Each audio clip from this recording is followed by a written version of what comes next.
Thank you for coming out for the Black History Month speaker's presentation. My name is Joe Gillie. I'm the curator and owner of Queen Mother African Artifact Gallery. To tell you a little bit about myself and how I got into opening the gallery, I started collecting way back in the 70s. It wasn't serious. It was just items off and on.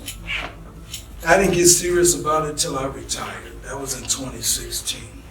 As I did more research on items that I collected, it made me want to reach out for more items and learn the history, meaning, and purpose of the items. And that's what the gallery gives you. You know, it's something that our people should know about. We don't know about how our ancestors lived before they were brought to the New World, supposedly. You know, we know about the Constitution, we know about civil rights, we know about slavery, but what do we know about our ancestors before they were brought over here? How did they live? How did they celebrate? What was their spiritual attachments? And I found out through collecting artifacts and doing research, you learn all that, you know, about our ancestors and how they came about back then. But a lot of that is lost, and a lot of that I try to bring through the gallery, okay? I collect, and I want to bring, again, the meaning, purpose, and history of the items and how they relate to our ancestors and how they lived back then and how they celebrated and what they believed in. Because I found a lot of this stuff out from collecting, and I was amazed. You know, our people, they had societies and political levels in their lives and in their villages. It wasn't all like what you see on TV. They were native and primitive and all of these movies, you know, from when I was growing up. I found that that's not true. And it needs to be brought out. And it needs to be spread amongst our people, and especially the young people. Gee, I must have over about 100 artifacts from collecting. I'm mainly here to share my passion and what I've learned from collecting artifacts, from my collection. We're gonna take a journey back in time. As I go through these artifacts, I started getting serious about collecting and the information I was gathering on the items. They brought a new world to me and about our ancestors, you know, something that, you know, you're not gonna get in school or any place else. Like I said, this goes back before our people were brought over to the New World. And this is how they lived and celebrated. And this is just something that our people should really know, especially young people. I'm here to talk about my collection, my artifacts, and I'm gonna go through them. We're gonna take a journey.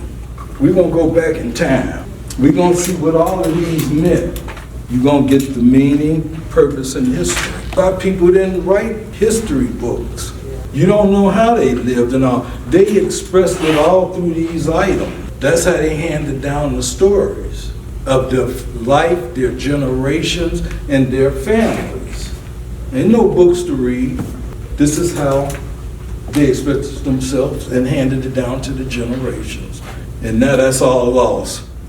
I'm gonna start on this journey. I'm gonna go through some of these items. Dogon tribes stay on the side of the mountains. That's their village. They use items that they make themselves as far as what they gotta use. This here's a Dogon ladder, hand carved themselves that they use, because they gotta go up. One of their resources is grain and millet. They have granaries that they have to climb up to, and even homes. You see it's steep. So this is how they get about with the Dogon ladder. which is a beautiful piece. It tells a nice story, especially how they live and how they get around and get about. Another thing I want to show you from the Dogon tribe. This is a Dogon door. These are the doors that they have on their granaries and their homes, in which it shows up there. Now the Dogon people were kind of astrological in a way as far as they believe. They believe in stars and aliens and different things like that they worship on, okay? But the thing about the Dogon tribe, this is how they handed down their history of their family. Each of these symbols stand for something. Now you can go online and learn what the symbols mean, which is good if you purchase one of these, because you should know. It's exciting on what this family's generation was like. You know, I don't know all of it, but here it looks like generations of their family. This here is a mask that they're wearing, their celebration. This is a generation of man, each figure. It's a generation of man. They go down, I don't know how many generations down here from the past of their ancestors that they stay. This is fertility. So somebody in the family gave birth. You know, but this is a very good discussion piece and a nice piece to have in your home if you want to collect. And this is one of the items that shows how they handed down their history. Bog and Nimba here, the male is hard to find. They both go together and they both stand for motherhood. That's the mother of fertility. This is her counterpart. I call him the farmer, okay? Because with Bog and Nimba, they use that to celebrate the harvest, the planting of seeds, fertility in women, and all, giving birth. The Baga people, and really our ancestors, they looked at their mates, women, like they cared for the soil, their crops. The land can reproduce, women can reproduce. And they had their women on a high pedestal. They worshiped them like they worshiped the land. This fella here, I call him the farmer, because he had to plant seeds in the ground for the crop to grow, and he had to plant seeds. These are heavy. This here is a shoulder mask. It goes on their heads, as you will see there, displayed.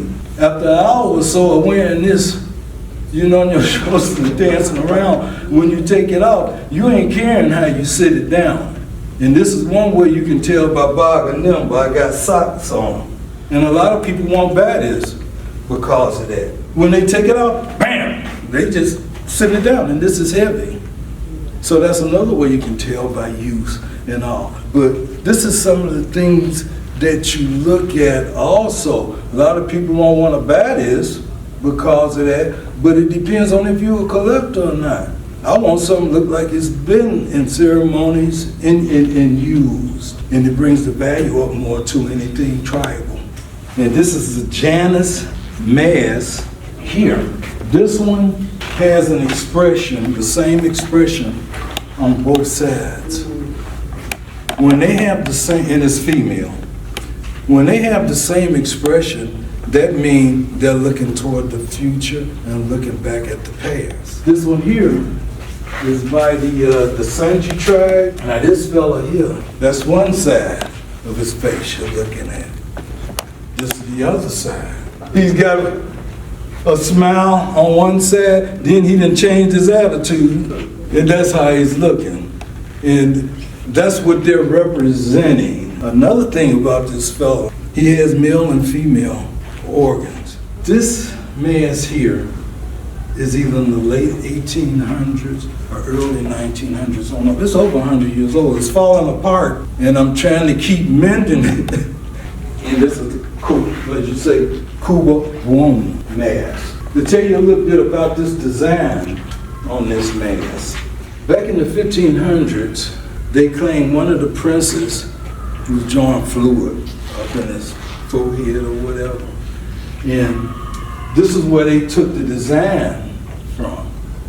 with the big forehead. Second story, when the Kuba tribe first went to the Congo, they never seen pygmies. And pygmies are short, big foreheads, and they were amazed. And they said that they took the image of making their mask from the pygmies on which they seen.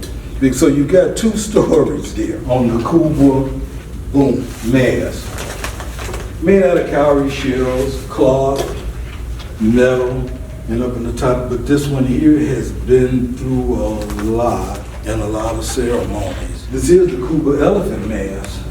This piece here represents an elephant's trunk. The only one who wore these were the king, because it represented their power going back to the elephant. The elephant stands for wealth, knowledge. The more colorful it is, the higher standard that person had in the village. Going with reds and blues, yellows, and all of that, that lets you know they stood pretty high, yeah, in their society, in their village. I got a bunch of these. I got some that's really beautiful and all, but this one here is tribal. It's been used.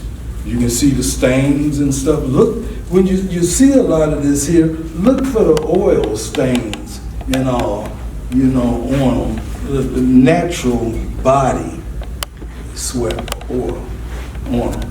But this one here sits on top of the head from the same tribe group. This is authentic. I got certification on this. Okay, this was used in actual ceremony. But this is used in the initiation of young men, circumcision.